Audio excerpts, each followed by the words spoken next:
Madame, Monsieur, bonsoir et bienvenue pour cette traditionnelle cérémonie de remise de la gaillarde d'argent. Nous sommes bien ici à la Bourse du Commerce, puisque cette cérémonie est nomade depuis déjà quelques années, et cela à cause des travaux de rénovation de la Maison de la Culture. Mais ils vont bon train et on espère bien réintégrer cette Maison de la Culture l'an prochain, on verra.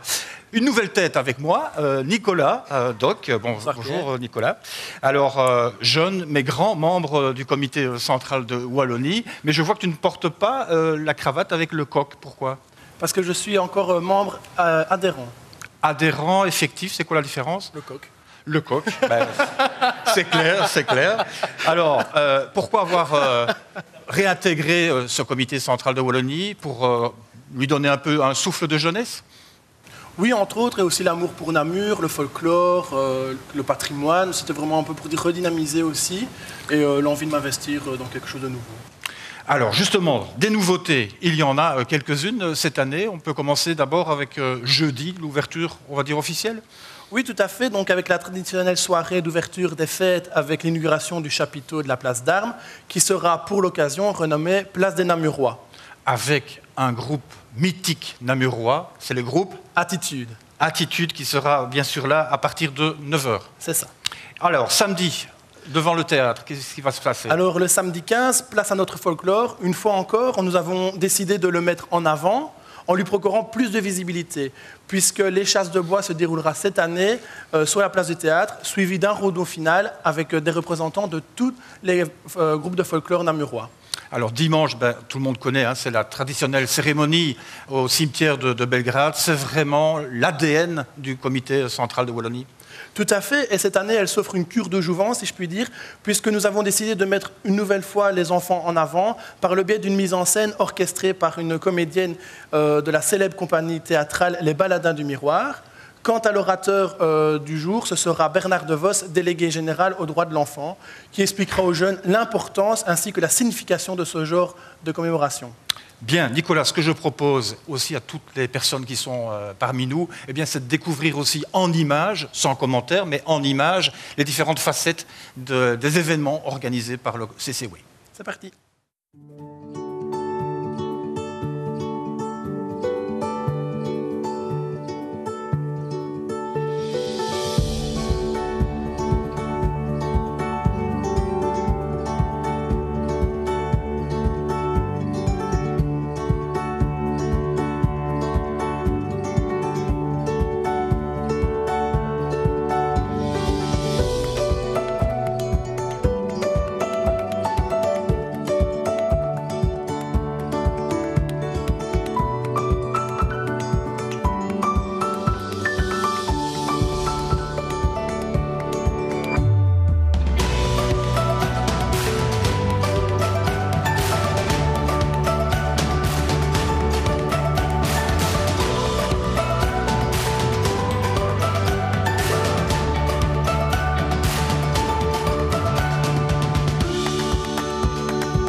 cette évocation en images. Nous a rejoint sur la scène Éric Adam. Bonjour Éric. Bonsoir Pierre. Alors, président bien sûr du CCW. Quand on voit ces images, c'est vraiment une belle fête. Hein. C'est vraiment ce que nous on veut, en tout cas, ça c'est certain. Ouais, tout le monde a le sourire. Hein. Ben oui, voilà. Ouais. Quelle est la cérémonie que vous préférez? J'en perds la voix. Pour moi, le plus important reste la cérémonie du souvenir le dimanche matin au cimetière, parce que c'est vraiment notre raison d'être. Je veux dire, il faut savoir que les fêtes de Wallonie ont été créées, je veux dire, pour honorer les révolutionnaires wallons qui sont montés lors des journées de septembre 1830 à Bruxelles pour faire la Belgique finalement. Et la plus ludique à vos yeux? La plus ludique pour vous. Oh, il y en a beaucoup des ludiques, mais il y a quelques moments privilégiés, notamment à la fin du combat de l'Échasse d'Or à Albert Jacquard, quand on se retrouve tous ensemble.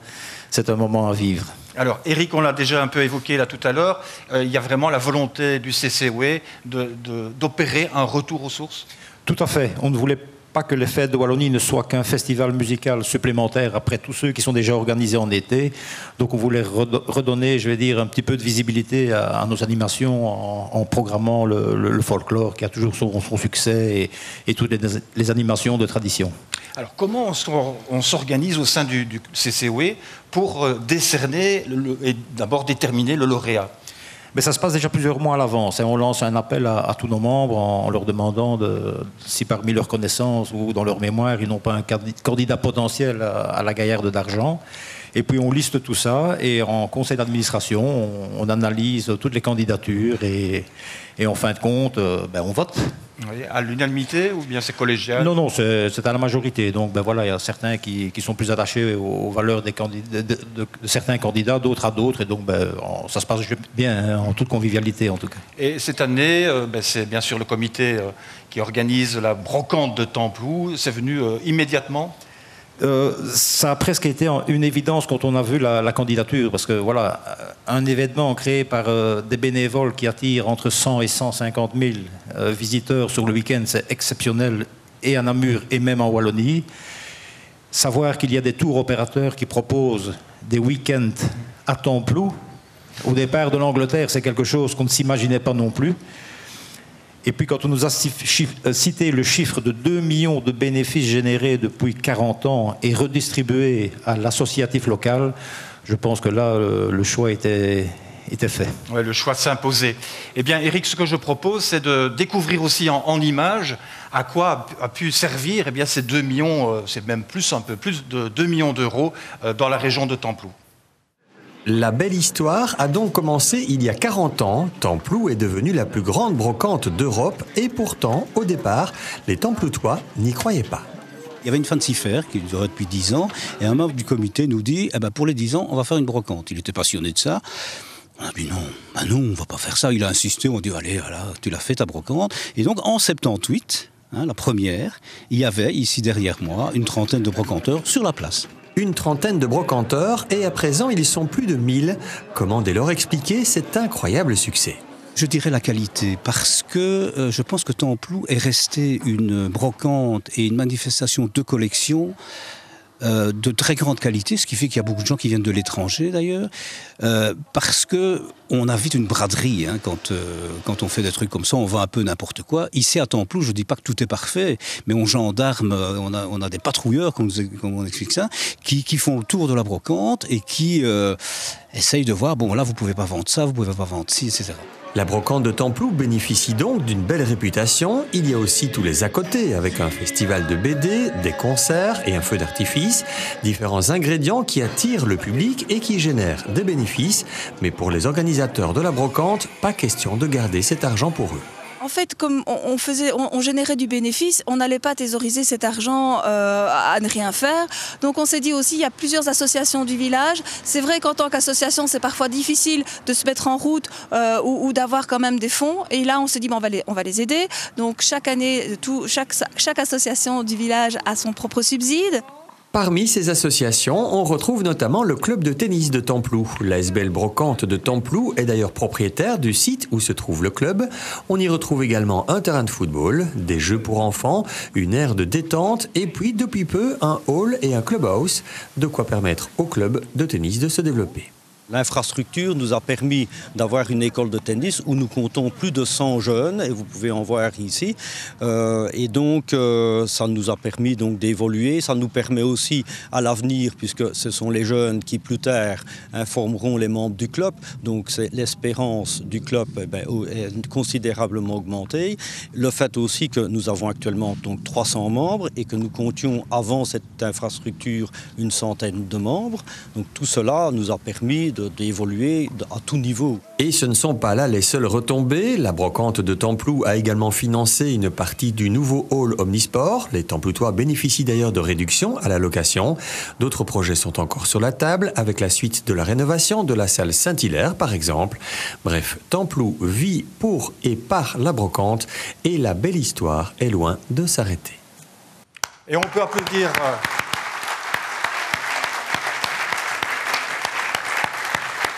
C'est vrai que c'est une belle histoire, et pour en parler, nous avons à nos côtés Luc Halleux. Bonjour. Bonjour à vous. Alors, vous êtes le président de ce comité, mais pourquoi, dites-moi, vous êtes fier aujourd'hui? Nous sommes fiers de recevoir donc la Gayarde d'Argent, parce que c'est une reconnaissance pour tout le travail que tous les bénévoles font chez nous. Donc, on a à peu près 600 bénévoles à travailler tout le week-end, mais il y a également tous les membres du comité, je dirais les anciens et les nouveaux, parce que ça change un peu, pas toutes les années, mais ça change quand même souvent. Mais donc, c'est une reconnaissance pour tout le travail qu'on a fait, surtout pour l'associatif, je dirais, du village, mais aussi un peu autour du village. Il y a combien de bénévoles qui travaillent comme ça le week-end à Templou? On compte à peu près 600 bénévoles, plus ou moins, pour le week-end. Mais il faut savoir que dans le comité, nous sommes 13 personnes, et qu'une semaine avant, une semaine après, on est déjà plus nombreux à travailler également. Ouais. Il y a vraiment une solidarité à Templou entre toutes ces personnes qui travaillent comme ça depuis des années ensemble? Oui, hein. Et alors en fait, c'est surtout tous les clubs de Templou, donc clubs sportifs ou autres clubs comme les seniors ou même l'école. Donc tous ces gens travaillent chacun dans un stand, et on a une très grosse ambiance pendant tout le week-end. Ouais. C'est vraiment unique, hein, une pareille association qui met ensemble des bénévoles et qui investit dans des bâtiments, comme on vient de le voir, dans des clubs de tennis. C'est vraiment unique, hein, ça. Je pense, je ne sais pas, dans le tour d'un ami si ça existe autre part, mais c'est vrai que c'est vraiment spécial à Templou, et on a investi, comme on l'a dit avant, donc maintenant à peu près 2 200 000 euros. Ouais. Et les prochains investissements, vous allez les mettre sur quoi? On doit améliorer notre plaine de sport encore, puisqu'elle est quand même assez ancienne. Il y a des travaux à faire, de rénovation, mais on n'a pas encore de projet bien définitif. On a fait quelques travaux l'année dernière déjà pour améliorer, mais il y a encore d'autres travaux à faire. Alors Luc Halleux, encore une question. Rappelez-nous un peu comment est née cette fameuse brocante de Templou. Donc, comme Jean-Marie l'a dit dans le reportage, c'est M. Gaïl qui a initié donc, la brocante avec quelques petits brocanteurs. Puis ça a grandi, et je crois que vers les années 90, on est arrivé au périmètre qu'on a actuellement, c'est-à-dire 6 km, avec pratiquement 900 à 1000 brocanteurs qui viennent pour le week-end. Oui, dans les champs, là tout près. C'est dans les rues, alors tout autour, dans les champs, je dirais tout le monde en profite un peu, puisque les fermiers peuvent en profiter pour leur parking, ça nous aide beaucoup aussi. Mais je crois qu'on ne saurait plus agrandir, on est arrivant au maximum, plus grand on ne saurait pas faire. Oui. Les brocanteurs n'ont pas eu de problème pour s'installer près des champs de patates, là où il y avait beaucoup de dorifores cette année. Ben, c'est vrai que chaque année, donc, les plantations qu'on trouve dans les champs diffèrent. Donc les brocanteurs sont très surpris parfois quand ils arrivent, parce qu'en général, ils ont 50 mètres de profondeur, et parfois cette année, ils n'avaient que 2 mètres parce qu'il y avait des patates derrière. Moi, j'ai l'impression que le succès de Templou fait que la soirée, enfin la nocturne, est en train de décaler. Avant, c'était le samedi soir, même jusqu'à minuit, avec le tirage du feu d'artifice. Et là, maintenant, les gens viennent plus le vendredi. En fait, quand on faisait la nuit, les brocanteurs arrivaient le samedi soir vers 18h, donc ils restaient pratiquement toute la nuit ouverts. Ici, il y a un petit déplacement, les gens viennent le vendredi pour s'installer et être prêts pour le samedi matin. Donc la plupart logent déjà de vendredi à samedi. Donc en fonction de la météo du samedi soir, ils ferment plus tôt ou plus tard. Bien, merci Luc Halleux. Nicolas, on va poursuivre avec le moment tant attendu, bien sûr. Oui, ben donc je vais appeler Ludivine, qui a réalisé la Gayarde, à nous rejoindre. Et qu'on peut déjà applaudir, puisque c'est l'artiste qui a réalisé la Gayarde d'argent. On va le remettre au président Éric Adam. Et dans le même temps... Ben, je vais demander aux membres du comité organisateur de la brocante de Templou de nous rejoindre sur scène. Oui, et ça c'est vraiment important parce que vous vouliez associer aussi tous les membres, du comité qui ont pu se déplacer aujourd'hui. C'est vraiment la preuve de l'esprit du comité de l'organisation de Templou. Ça dure un an pour la préparation. Hein. Donc tous les mois on se réunit tous ensemble et chacun a une fonction bien spécifique dans l'organisation. Et je pense qu'on peut applaudir tous ces membres qui viennent ici derrière nous. Venez derrière. On peut les applaudir bien évidemment.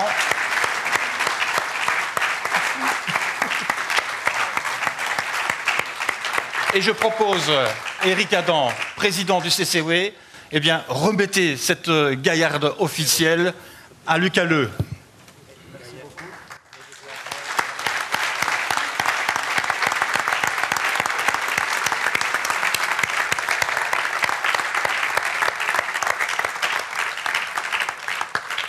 Alors, on va procéder à une photo, la photo de presse traditionnelle. Donc, pour ça, on va se décaler un tout petit peu. Et on va demander à tous les membres, venez ici, de ce côté-ci, venez vous placer. Voilà. Et pendant ce temps-là, je peux aussi peut-être expliquer que les deux présidents qui sont là devant ont un point en commun. Et vous ne le savez peut-être pas. Eh bien, ce sont deux militaires. Ils ont eu une carrière de militaire, bien sûr, carrière au sein de l'armée. Et peut-être aussi que Luc Halleux aurait pu nous expliquer qu'il a participé à la patrouille des Diables Rouges. Non. Ah, alors c'est Éric Adam qui m'a trompé alors. Hein. Il m'a mis sur une mauvaise voie, parce que je trouvais que c'était pas mal, parce que les Diables Rouges, plus personne ne connaît cette patrouille. Et donc voilà, c'était pour rappeler ça, mais bon... Vous les avez connus. Bah, d'accord. Voilà, je pense que les photos sont terminées. Oui, on me fait signe, oui. C'est parfait. Voilà. Eh bien, on va passer maintenant à un autre moment, Éric. C'est bien sûr pour dire au revoir, mais je pense que M. Beaufailly, si je me souviens bien, je vais reprendre vite le micro qui était ici. Merci. M. Beaufailly, qui est aussi membre du comité de l'organisation de la brocante. C'est-à-dire que je suis le président. Mettez bien votre micro. Je suis le premier président. On ne peut que vous féliciter. Pardon ? On ne peut que vous féliciter.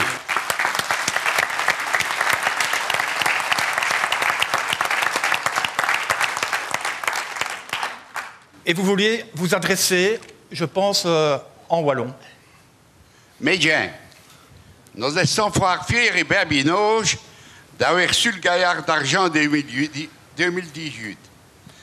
Merci au comité central de Fiesde Wallonie. Ça reconnaît le mérite d'ici 16 hommes ou femmes qui disputent 41 ans, bout nu, sans remettre le poche, pour que nos brocantes continuent pour aider les sociétés des Templous et les œuvres sociales d'abord là. C'est qui fit les plus bien succès de la brocante des Templous. Nous ferons tant pour que ça continue. Coronco, merci. Et vive Templou, vive Namortoto et bonne Fiesde Wallonie à Torton.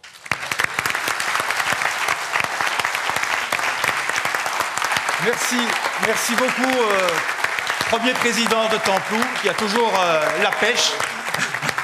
Fantastique. Ce que je vous propose, puisque la cérémonie va se terminer, ce que je vous propose, c'est de pousser la chansonnette en wallon. On va faire défiler les deux refrains de Libia Bouquet, et on n'a qu'à demander de lancer la musique, s'il vous plaît.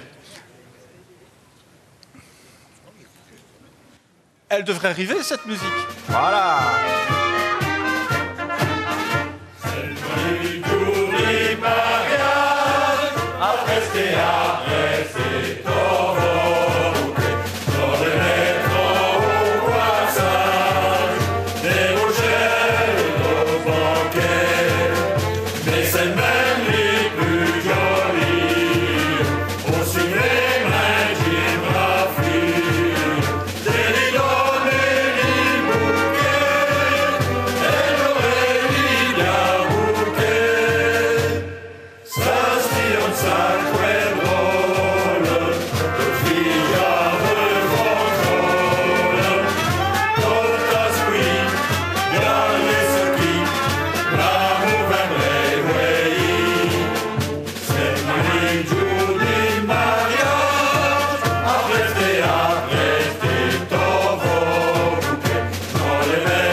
même les plus jolies, aussi vraies qu'un géographie. Des lions, des bouviers, des oreilles à bouvier. Bravo!